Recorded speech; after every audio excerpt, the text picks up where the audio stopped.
Hello everybody and welcome to another episode of the WrestleLine podcast. I'm your host John Scott, joined as always by my co-host Matt Essex. Matt, how you doing this week? And obviously back with lots of news going on in the last fortnight. Yeah, definitely been a busy couple of weeks. Sure there's a lot to get through today. Sure. Well, coming up on the show, we're going to be talking all the current issues from the world of the crazy world that is professional wrestling. Loads of questions from the listeners. So we're going to try and cover as much as we can in this episode and try and hit on all the bases. But Matt, I feel like it's hard to know where to start with all this, but I thought we'd start with the WWE, and of course we have Roman Reigns, the new Intercontinental Champion. Was that a surprise for you, Matt, the fact that they put the belt on Mr. Roman Reigns and obviously the Miz, who we've given a lot of praise to, will not be holding that belt. But what did you make of the decision? Is that purposely done? And what does it mean to you and Roman Reigns going forward here? I guess it's just a matter of the right place at the right time for Roman. I know we're looking at it like WrestleMania was his destination, to fight Brock and to get that big match. So it did kind of confuse me as to why he would have the Intercontinental title on the run-up to that. Probably mean to dilute it at some point, or if not, it would just be another champion versus champion thing. But do we kind of need that? But I think when it comes to the Miz as well, he's a busy guy these days, isn't he? Is he making a Marine film? Yeah, yes, of course, blockbusters.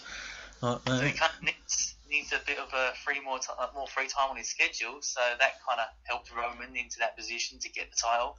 But I think it's about that level now, isn't it? People are more accepting of Roman as an intercontinental level because it means he's putting in more work. He's not hogging the spotlight with the big title, so it kind of feels like he's a little bit more humble in that position.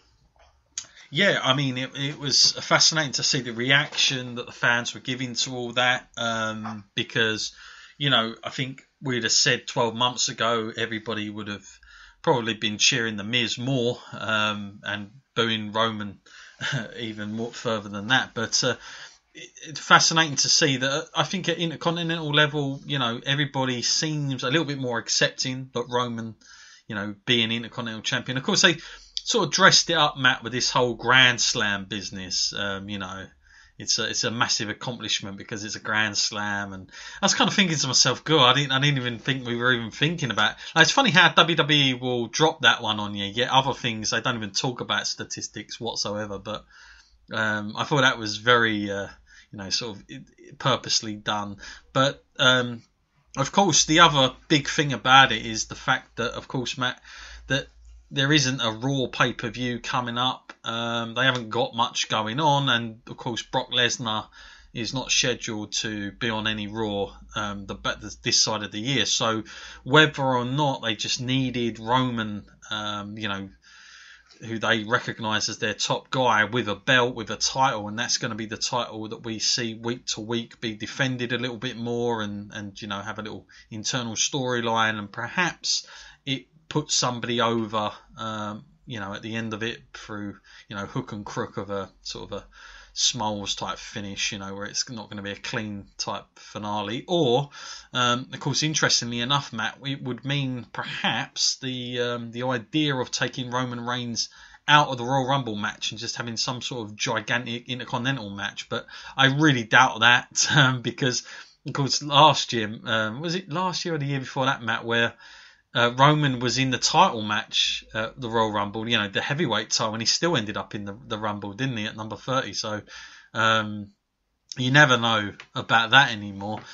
That was interesting. Other news that's been coming out this week as well, just want to talk over, Matt, and it's a kind of a side issue. It's probably not the biggest headlines, but what was your taking of poor old Jim Johnson being released by the WWE, mate? Of course, the guy that's done a hell of a lot of music Of course, with the WWF, WWE for a hell of a long time, Jim Johnson.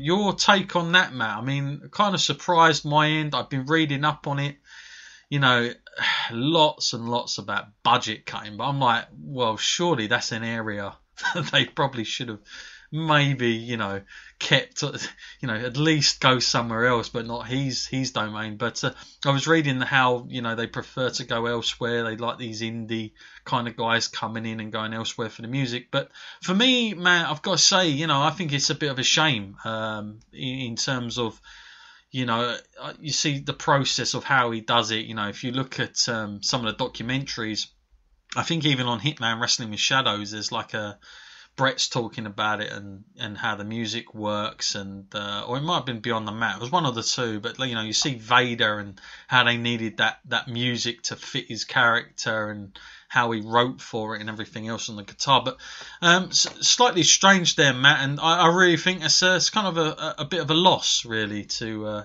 things going forward here. Yeah, I mean, that was a cut I did not see happening. I think he's like an integral kind of part of the character building process. Mm-hmm. Like, how many wrestlers are there out there that are just synonymous with their music when you think of people like Stone Cold and The Rock and all that? As soon as that music hits, you know it's them, it's their character. And, of course, how much money could they be spending on a guy like that? You know, it's pretty much... Most of this guy's career has been based around like WWE and providing music for him. It's like a service for a whole entire career just to dedicate to like this company here and producing these great hits for them. I couldn't really see the point in changing that formula, especially when they've got the NXT system now. So many new people coming in, and they constantly need to invent new characters with like catchy kind of theme tunes. Mm-hmm. Yeah, totally. So I'm a little bit shocked by that, and obviously, you know, I don't know what that means for some of these development talent, but you know, you really feel like someone like him will be sorely missed. Of course, the other big news from a couple of weeks ago as well, Matt. You know, we had the return. We knew it was going to be on the cards. Certainly, I knew it was coming up. You know, now rather than later, and that was, of course, the return of Paige, Matt. But not only the return of Paige, we see her in a little, you know, faction as it is. What did you make of the return, Matt? And was, you know, the reaction from my point of view probably better than I thought it would be, and seems like she's sort of fit straight back in. Right time for you, Matt? Was it the right timing? Was it the right impact? And what was your take on Paige's return there?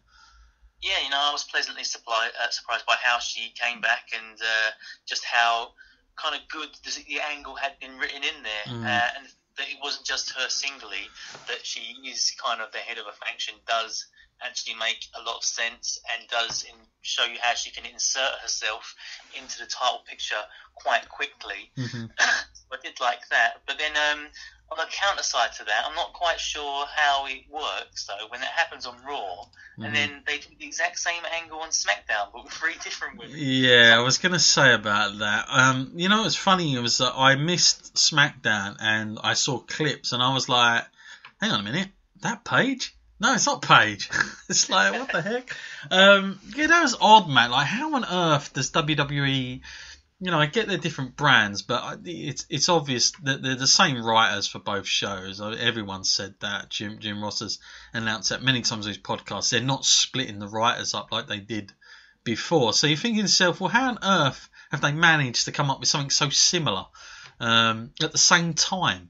It's almost very strange. And now, of course, you get people comparing it too much. And, you know, it's going to sort of bring both of them down in a way. You know, like that impact is kind of somewhat lost, which is a bit of a shame because, you know, I think they're both good individually, like both factions. But it's like to do it at the same time, honestly, it's unbelievable. You know, it's like it was just copying the whole thing.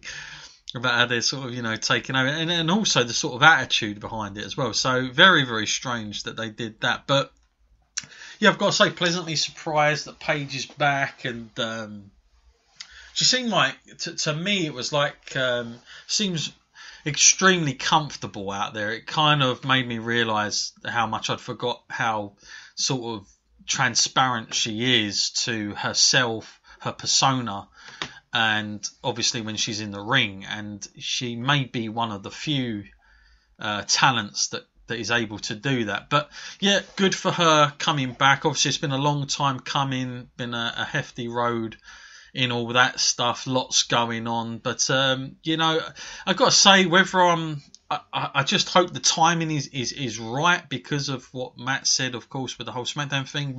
But also, you know, is there enough for her to be doing? I hope they don't just sort of, you know, do throwaway matches where it's, you're not going to build to anything, and they're just going to be matches on Raw because they haven't got a pay-per-view, etc., etc. So I hope that they're going to do something there. Of course, while we stay with the women, Matt, lots of rumours that the Royal Rumble this, next year, of course, will be having the first all-female Royal Rumble. And, of course, this means that you're going to have quite a lot of females anyway, Matt, even if it's, I would be surprised if they could build it to 30, but I would say maybe 15, 20. They'd probably get in there. But how do you think that's going to work, Matt? And you know, is it a bold step for them going forward with this for the females? Is this going to get it back on track, or is this sort of just another gimmicked, worked thing here for WWE? Oh no, it's definitely a bold step, and I like the way that they do it. I like the way that they keep pushing. Like not too long ago, we had the first ever women's Hell in the Cell match. You know, like why just stop? Why not just keep moving forwards? Mm-hmm. And a Royal Rumble is a step in that direction. And if I was to be honest, you know, like looking at the way that the previous men's Royal Rumbles have been over the last 4 or 5 years, I'd be more excited for a women's Royal Rumble because at least it's something fresh and. Like, you couldn't go into that and guarantee that one woman was definitely going to walk out and win the thing, that's my favourite aspect about the Royal Rumble, is the surprise. No, totally with you. And, of course, the other thing that's come up as well is they're talking about having the first ever women's Elimination Chamber match as well, in between, you know, Rumble and WrestleMania, which would be another, you know, big step, first one as well. So obviously you're going to need more females to fill this sort of stuff up. You're going to need good talent doing it. There's certainly enough of them, but it's just one of those things. Like, is it going to be too much too soon? Because I do feel like they dropped the ball somewhat in you know, at least the last 6 months with the females, but hopefully, you know, just in time for WrestleMania, this is going to give them the big push to get back up there for that. Interesting point. Someone emailed this in, Matt, and they said, how would WWE have been better having an all women's show? Hence, scrap something like 205 and have just a female presentation show, or is it better to have them with the males? However, there's always this thing about where they are on the card, and are they just sometimes a bit of, you know, like the bit before the main event, like they used to be, and etc. etc. And you know, I was thinking about it more and more, and I thought, you know, it's certainly not a terrible idea that for someone to think like that. And I know you want them on Raw, you want them on SmackDown, and they should be there. They have a place, but you do wonder, Matt, if a show just all tailored for females would be the way forward in some ways, Matt. What's your opinion? The person that emailed that in, by the way, was Honest Chris. He's put his name down there, so thank you for your email there, Chris. And by the way, just for everybody, if you want to email the show, it's WrestleLine at gmail.com on that one. But Matt, what's your take on that and that point of view there from our email? Yeah, it's an avenue they could explore, and they could go down that route. But then when we look at past instances of things like this, like you said, like when we look at 205, and we look about how the way that they treat cruiserweight on the main roster to what they do in their own show, they do kind of look like the sort of second-class wrestlers now. And it does kind of look like, if you're going to watch 205, you're kind of watching. I personally enjoy 205. I think they put on great matches, but you know, people can look at it like, you know, that they can't compete with the bigger guys, and they